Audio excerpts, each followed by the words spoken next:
విలేకరుల సమావేశాన్ని ఏర్పాటు చేసి రక్షణ శాఖ ఈ యొక్క వివరాలను వెల్లడించబోతుంది.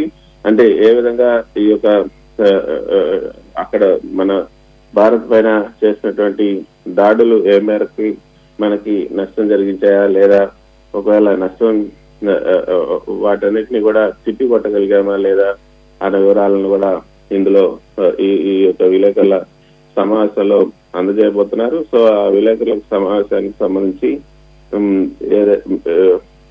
కేంద్ర విదేశాంగ శాఖ కార్యదర్శితో పాటు రక్షణ శాఖకు సంబంధించినటువంటి అందరూ కూడా ఈ యొక్క విలేకరుల సమావేశంలో పాల్గొనబోతున్నారు. వ్యోమికా సింగ్, అదేవిధంగా సోఫియా ఖురేషి, వీళ్ళిద్దరు కూడా lieutenant wing commander Vyomika Singh, colonel Sofiya Qureshi ఈ సమావేశంలో పాల్గొనే అవకాశం ఉంది. మరికొద్ది సేపట్లో దానికి సంబంధించినటువంటి వివరాలు కూడా రాబోతూ ఉన్నాయి. సో ఏ విధంగా టార్గెట్ చేశారు, తర్వాత ఏ విధంగా భారత్ పైన పాకిస్తాన్ టార్గెట్ చేసింది, వాటిని ఏ విధంగా తిప్పికొట్టారు అనే వివరాలను కూడా అందులో చెప్పబోతున్నారు. సో 26 ప్రాంతాల్లో డ్రోన్ దాడుల్ని భారత్ నిన్న రాత్రి తిప్పికొట్టింది.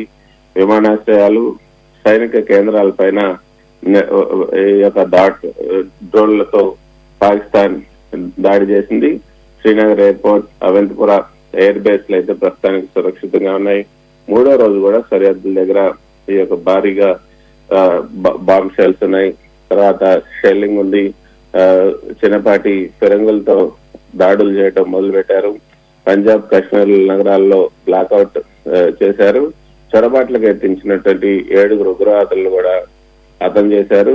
అయితే ఇక్కడ ఉన్నటువంటి బెటాలియన్, టెరిటోరియల్ బెటాలియన్ ఏదైతే ఉంటుందో వాటిని కూడా ఉపయోగించుకోవచ్చు. దాన్ని ప్రాదేశిక సైన్యం అంటారు. వాటి సేవలు కూడా వినియోగించుకోవడానికి భారత ప్రభుత్వం సైన్యానికి అనుమతి ఇచ్చింది. అయితే గతంలో ఇవి టెరిటోరియల్ సెక్యూరిటీ అనేది యుద్ధంలో పాల్గొందు, కానీ ఇప్పుడు మాత్రం వాళ్ళని కూడా అవసరమైతే యుద్ధంలో పాల్గొనడానికి అనుమతి ఇవ్వడం జరిగింది. సో ప్రధాని పదే వాళ్ళ యొక్క దాడులకు సంబంధించి వరుస సమావేశాలను అయితే నిర్వహిస్తున్నారు.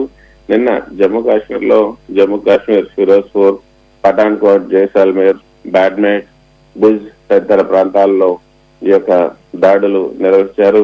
బారాముల్లా జిల్లాలో పాక్ డ్రోన్లను సైన్యం పేల్చేస్తుంటే అక్కడ ఏదైతే ఒకసారిగా ఆకాశం అంతా కూడా తారాజువాలు వచ్చినట్లుగా ఉండింది.